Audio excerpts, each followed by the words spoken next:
guys, my name is Blue, and today we are lost in Hiveswap Friendsim. Already didn't even get past the intro. That's okay. Today, we are starting with, since we did L-Word last time, we are doing Keprum and Follykill. I think that's how you say that name. Fangs look like tiny snake tongues. Okay, let's get on with this. Wandering deeper into the city, you wash up on the shores of what looks like a rougher part of town. Comparatively, everything about Alternia is rough. But down there, the streets get narrower, dingier. The buildings are run down. Down here. Not down there. Down here. Also, I almost said Altea again instead of Alternia. Fiction writers and their similar sounding fiction worlds of alien planets. Streetlights flickers and the patrolling drones look less inclined to serve and protect and more inclined to shoot you and claim it was self-defense.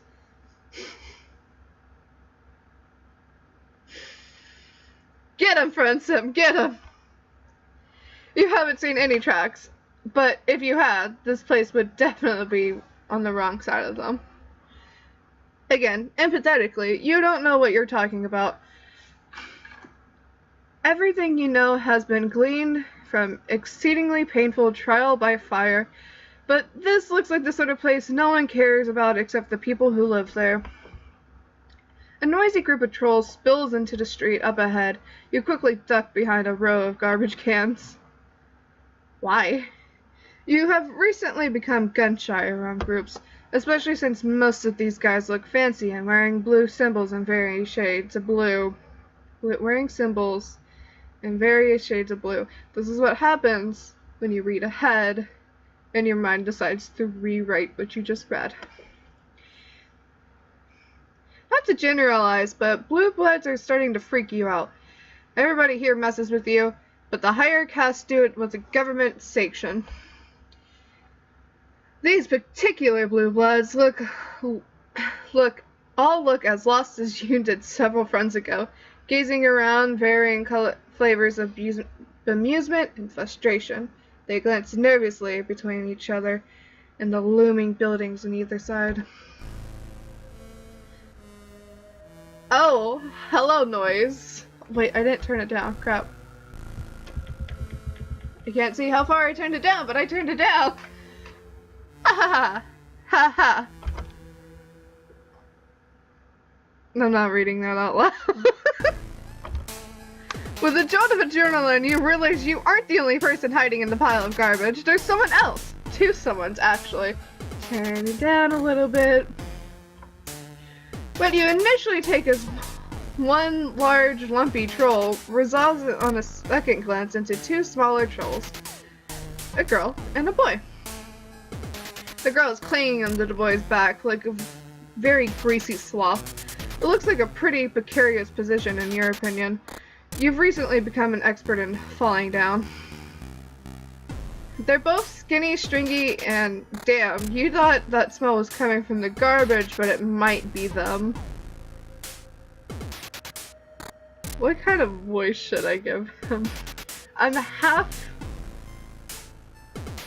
tempted to do the Solix voice, but I know I won't do it very well. I don't do voices well. Blues are busy living their pathetic lives, walking out of their hives, straight into our trap. Idiots. Never see it coming. I take these spaces, like long spaces, as pauses, because that's how I type. But I feel like it's not spaces. But we're gonna read it like it's spaces. Okay? Okay. You ask them if they mean the trolls on the street. Probably you should mind your own business, but what the fuck have you ever done that before? When the fuck have you ever done that before? Also, it's nice to see someone beside you getting mocked for once. You kinda wanna join in on the mocking. Who the fuck are you? Where did you come from? A trash creature. Born out of trash! Well, so much for not getting mocked. These two are probably equal opportunity mockers, though. They mock everyone, kind of like Polypa had been with murder. They keep snickering. You can't help thinking you are being called out. Save! Save! Save! Stick up for yourself. Finally, I have an option to stick up for myself! You put it to them, offhandedly, that perhaps it is they who are trash creatures, since they are the ones who smell like they've been rolling around in it for the past few days. For some reason, this makes them laugh even harder. Kepram, check out the badass we got here. I can't keep reading like that. Freaky Colbait. Nerd Lord talks back. I forgot. I completely missed the MFW part. Why don't you run and cry about it? Yeah, go tell your looses on us. The girl tugs in the boy's hair and then they're off, cackling and running up the street with a weird, stumbling gait. They leave you all in your lonesome, fresh friendship opportunities withering on the vein. You probably dodged a bullet, but you can't prevent the oncoming. Game over. It's for the best. It is for the best. But I'm not going to end it here. We're going to try again, because I've only been recording for about 7 minutes. I can't have a 7-minute video. We need victory! Even if they are asses.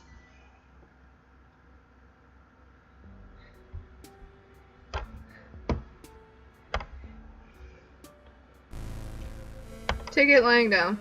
You never thought about what a really sexual idiom that is. Regardless, you decide to swallow your protest. Hey, that's pretty sexual too. Thanks, English language. You don't want to start out a friendship with hostility. If you had parents, they would have told you that 2 wrongs don't make a right. Wait, MC, do you not have parents? You could argue it isn't worth trying to befriend people who are open with insults, but that's just how people are here. You gotta roll with it, or get out of town. And since you literally can't go anywhere, you'll just roll, and you really, really want more friends. Addiction is a powerful thing. You admit that you don't have a lusus, and that you are pretty used to insult these days. You include an affected shrug to demonstrate just how easily everything rolls off your back. You add in a little contrite little kick at the pavement and hang your head, even if you aren't quite sure what you did wrong. I'm not reading all the LOLs. No, I can't. Rusty dunks on their own damn self. Don't have to do shit. This could be kind of relaxing for us. The girl turns her weird, spidery face towards you. You should come hang out. Wait, what? You want to hang out with this bottom feeder? They look like a huge drag. I already have enough dead weight with your ass to drag around. Oh man, you really hit the jackpot with these guys. 2 friends for the price of 1. No, MC.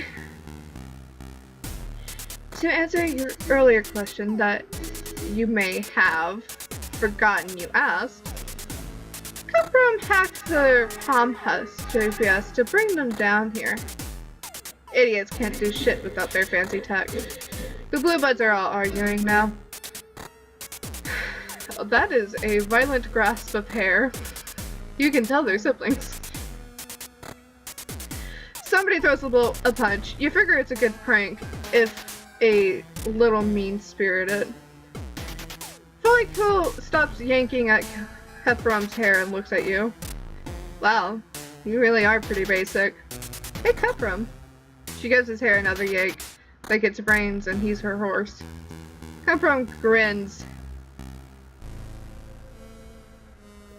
showing a bunch of big, blunt teeth. He raises a hand that crackles with a white-hot energy. Your stomach clenches and your feet leave the pavement just long enough for your toes to drag along the ground as you float over to them. For a few seconds, you have zero control over your body. Cutrum let you go, and you land hard enough on your heels to make your ankles twitch. One of the flickering streetlights shines down on Bully's face. What you had initially taken as deep-set eyes are actually no eyes. There are black holes in her face. It looks super creepy and also super painful. Yeah? So what? You think I would just have eyes like some kind of normie? You would never accuse her of that. That isn't really the word you have in your lexicon. LOL. He keeps doing that. Saying the word instead of laughing. It's actually a hell of a power play. No. It's annoying. Goddamn idiot doesn't know a case of void rot when they see it. Have you never met a Goldblood before? You have. But you aren't sure if C counts. They're an internet celebrity for one thing. For another, they have eyes. Well, one eye, and the other one wasn't lost to void rot. Whatever the hell that is. You wonder if that's why she's on top of Cutrum. He's some kind of combination steed and seeing eye dog. Void rot means my body doesn't retain energy like it's supposed to. Just look it up on Google. It means I'm dying. Constantly. All the time. You almost point out that technically everyone is dying all the time, but you sense this isn't the moment for fake deep fuckery. It sounds like it blows though. You tell her how sorry you are. No, you don't do that. What do you mean? Why would you be sorry? You didn't do anything. Besides, stand there looking ugly. Idiot thinks it makes a difference. Like what they think actually matters. Not saying the LOL. Oh, I hate it. Can't wait for Teresa to take this one down to the coal fields for a little R&R. Teresa, that's that one, right? Yeah. Rest and relaxation? Sounds nice, actually. Rampaging and rending. Wow. And here was me thinking we could get through a whole conversation without bringing up precious Teresa. Hello, Teresa rules. I love Teresa. I know, dipshit. You react your recent memories trying to figure out if you know what a Teresa is or who. Teresa is basically the third member of this relationship. No. Wait. Considering how goddamn horny you are. To get her cybernetic tentacles up in you. Wow. What? What is that? Is that supposed to make me feel bad? Sounds great, actually. You watch too much Eastern Altarian pornography. It'll be way better than sitting around with you. Always sucking me dry. This sure is something you're witnessing right here.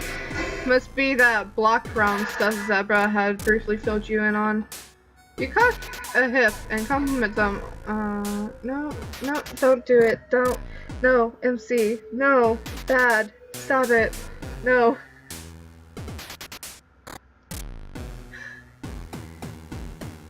And compliment them on the obviously incredible healthy pitch relationship they have going on here. Because as everyone knows, there's nothing two people in love and they love her spat like more than someone interrupting them to shout random bits of cultural knowledge that separates them, metaphorically at least. Physically, Follicle stays clinging on Cutrum's back. Wrong again, fuck bulge. We're pale. So pale. Ah, hell. That's a nice one. The petting one, where you talk about your feelings, then don't have sex. What? You got something to say?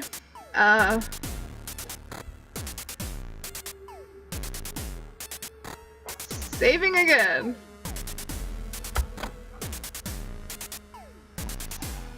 You guys seem to have a wonderful, stable relationship. Right. Glad you understand. You don't feel great about this. It's not cool to tell lies, especially not to your new friends, but it's also not cool to neg your rad new friends' relationship, especially when you don't know how the fuck any of this stuff works. Honestly, you should probably come up with some sort of mnemonic for just how little you know about anything. You don't know what that means. YDKWTM. You'll workshop it. You actually seem okay, obviously, for a huge normie freak.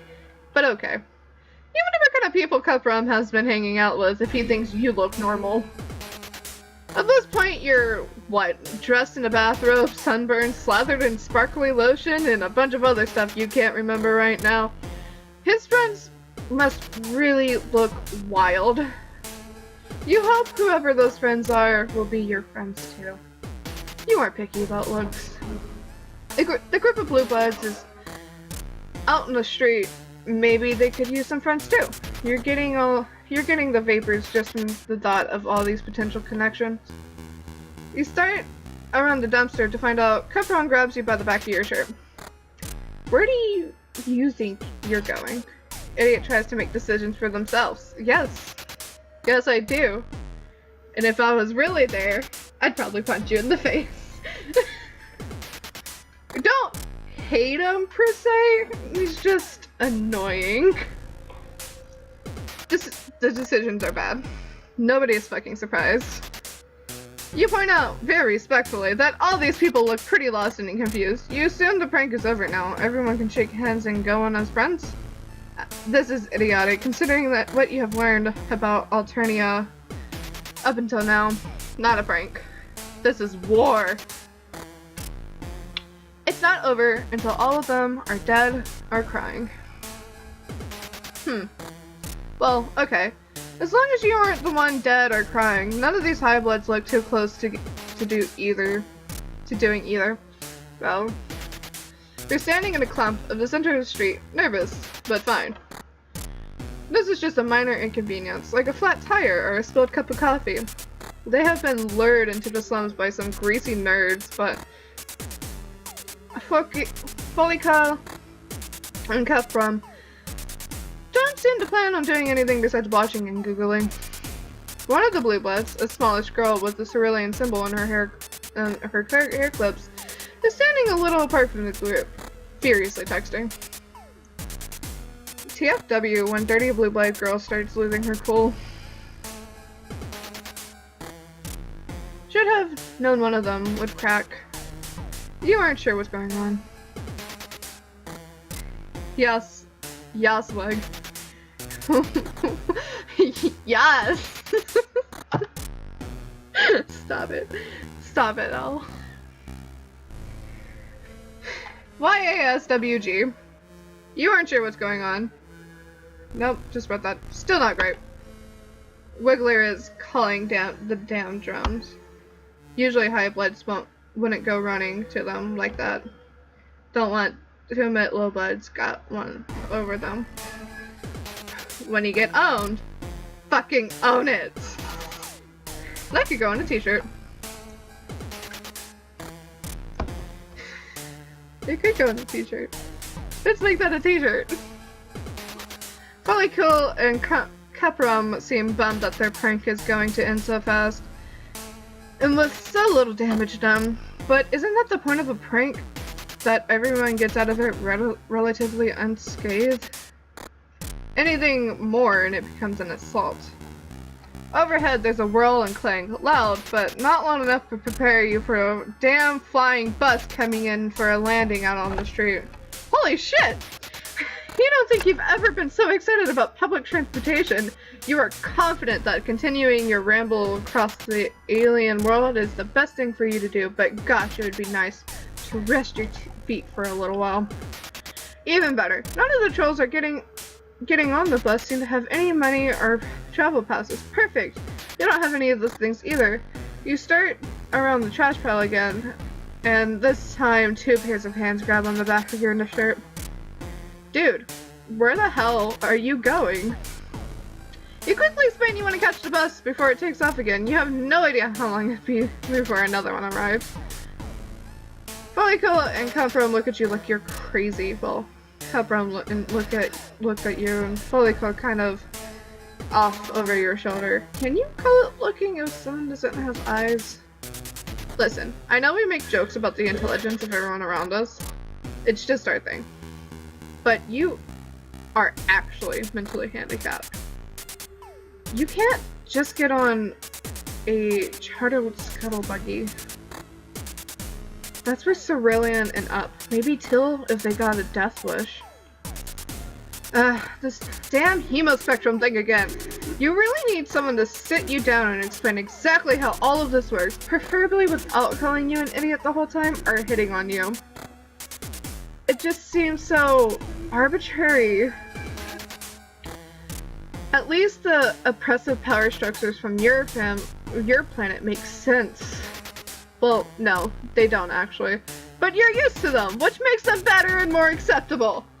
You just hang back as all the blue bloods get on the bus. It occurs to you that even though it was their prank that lured the blue bloods down here, Follicle and Crumprum had to watch it all unfold from behind a dumpster. They don't dare do anything head on. Not that you support just randomly attacking people in the street, but it is kind of fucked up that only a certain kind of violence is acceptable, aimed in a very specific direction. Judging by how easily Cuprum picked you up with his brain, he could hold his own in a fight, no problem. That bus takes off, blasting a black draft that rattles the empty cans and the crumpled bits of garbage in the gutter. The stillness descends on the alley. Wow, that was anticlimactic. Crumprum says they're calling the drones, but the bus came instead. Maybe calling the drones can mean a whole bunch of things, like 911 can report a robbery, assault, or someone's leg falling off. That went from 0 to 100 real fast. Or that's what you think until you hear the distant but quickly closing pound of giant footsteps. Fuck. Time to go.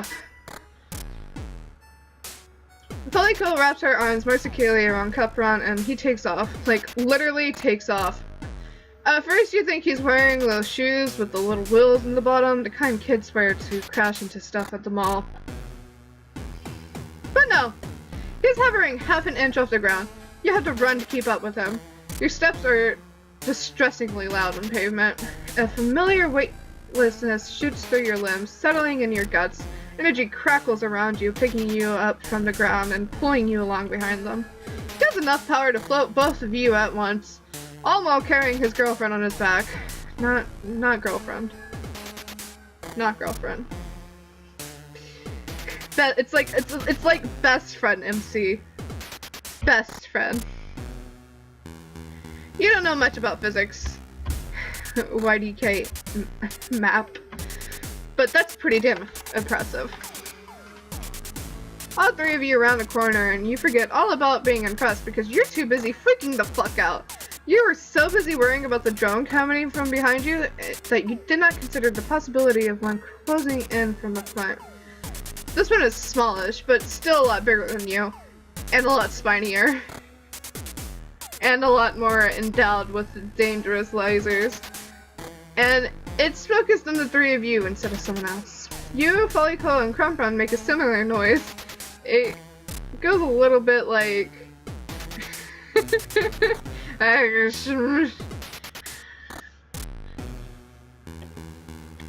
The smash at the end comes from Cuprum picking all 3 of you up with his brain and tossing you just as the drones shoot a laser out of its torso.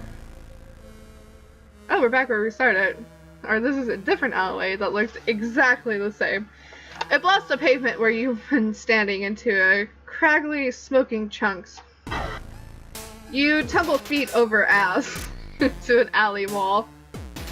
A concerning page trenches through your healing ribs, but you are just so used to injuries at this point, you barely wince. What's more concerning is that follicle. The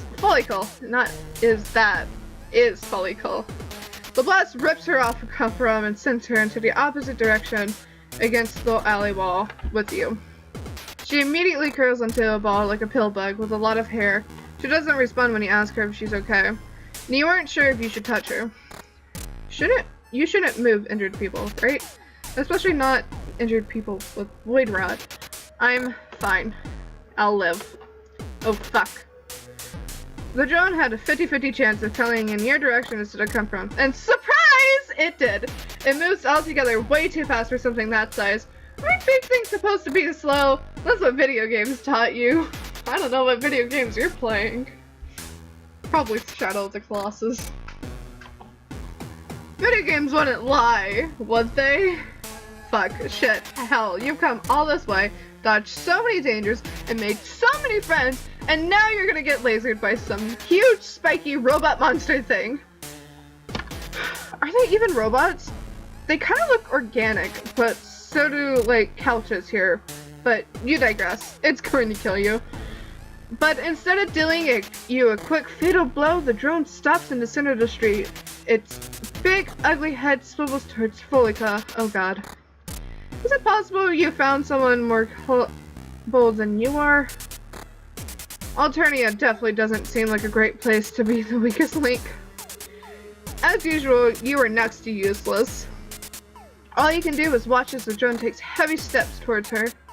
Desperate, you kick a nearby trash can. You shout. You make as much noise as you can, trying to draw in its attention. Once you have it, you aren't sure what you're going to do with it, but you aren't worried about that right now. The drone grinds to a certain unhalt. Good. God damn it. Brain! What are you doing? Its head slowly turns towards you, then back to Folico. It can't make up its mind. Should it go for your void rot or noisy asshole? You look around for weapons while it's frozen in indecision. There's nothing here but empty bottles and tiny pieces of concrete. You really are a worthless wreck. Your new friend is about to get stomped, or blasted, or kicked with a giant metal leg, and all you can do is hop around like a maniac and smack a trash can. Fuck. Luckily, for once, you aren't the only one here. Your new friend already has a friend. You're really friend crashing here. Whoa! Cutthroat doesn't screw around. He raises up on a wave of crackling power, attacking the drone by, well, basically just putting up his hands on its big, ugly head and just charging as much energy as possible, frying whatever brain system the thing has. You try to be at least a bit useful and drag Folico out of the way of the drone as it falls. But it doesn't fall. It just shuts down. The evil red glow of its eyes dies and it goes still. It becomes a giant, ugly statue of an alien robot in the middle of a filthy street. Cutthroat drops like a rock, and before he's even out of the air, he's on his way to Folico. He shoves you out of the way. Bull, are you okay? Please say you're okay. What the fuck, Bull? Folico buries her face in Cutthroat's chest, her two little fists clinging tight into his arms. Her shoulders rise and fall. She's taking huge breaths like she can't get her lungs to work right. Do trolls even have lungs? They probably cut some weird respiratory sacs. Breath glands? Sex siphoners? I'm fine. Idiot. You had a snide comment all ready to go concerning appreciating your loved ones while you can.